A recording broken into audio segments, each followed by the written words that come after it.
নমস্কার বন্ধুরা, স্বাগতম চুমকির রান্নাঘরে। আর চুমকির রান্নাঘরে তৈরি হয়েছে এই কাঠফাটা গরমে খুব উপকার পাওয়ার মতন একটি খাবার, সেটি হচ্ছে টক দই। তো চলুন দেখে নেওয়া যাক টক দই রেসিপিটি। তো বন্ধুরা, এই টক দই বানানোর জন্য আমি আজকে এখানে 1 কেজি দুধ ভালো করে ফুটিয়ে নিয়েছি। এরকমভাবে একটু ঘন করে আমি ফুটিয়ে রেখেছি, কারণ এখন সময় লাগবে বলে আমি আগেই এটাকে ফুটিয়ে ঘন করে এরকমভাবে রেখেছি। টক দই আমাদের গরমে খাওয়া খুবই উপকার, তো দোকান থেকে না কিনে ঘরে খুব সহজেই আমরা যাতে বানিয়ে নিতে পারি, তার জন্যই এই রেসিপিটি আজকে আপনাদের সঙ্গে শেয়ার করছি। টক দই কিছুই লাগে না, এরকম একটি ঢাকা লাগা একটি পাত্র, সেই পাত্রতে আমি দুধটা ঢেলে দেব।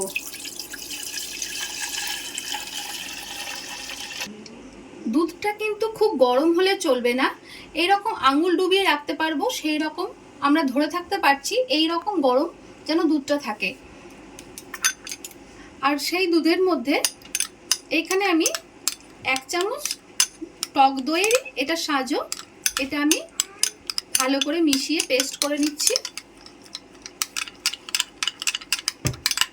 এর মধ্যে এখান থেকে দুধ নিয়ে একটু ভালো করে এটাকে পেস্ট করে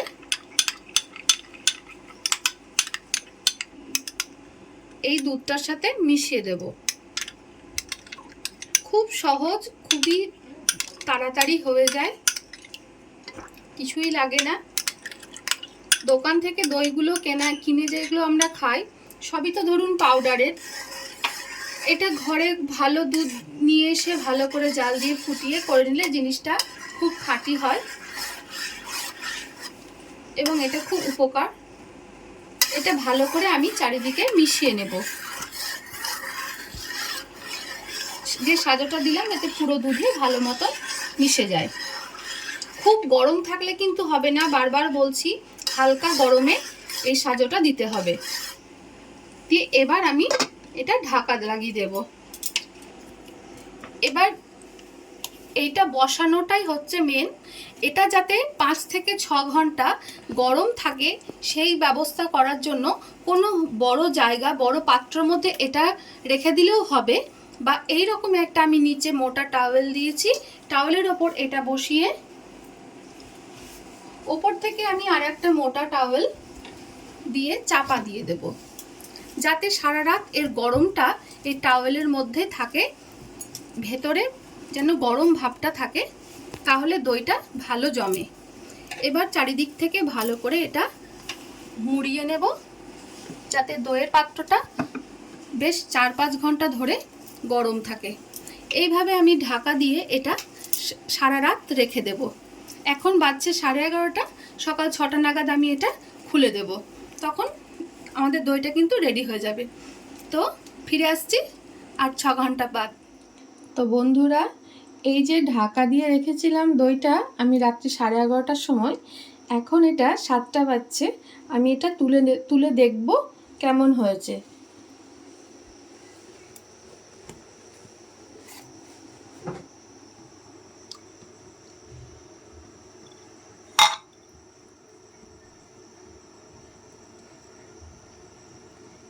দই পুরো সুন্দরভাবে জমে গেছে। এটাকে এবার আমি কিছুক্ষণের জন্য ফ্রিজে রাখবো, তাহলে রেডি আমাদের আজকের টক দই রেসিপি। এটি আমি রাত্রিবেলা জমিয়েছিলাম, সকালে খোলা আপনাদের দেখিয়েছি।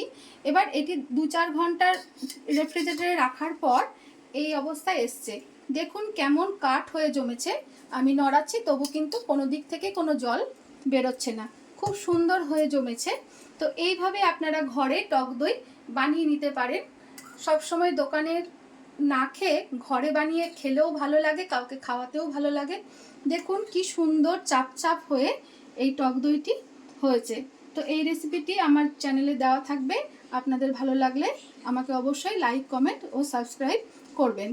এবং আসছি আবার নতুন ভিডিও নিয়ে, সঙ্গে থাকুন।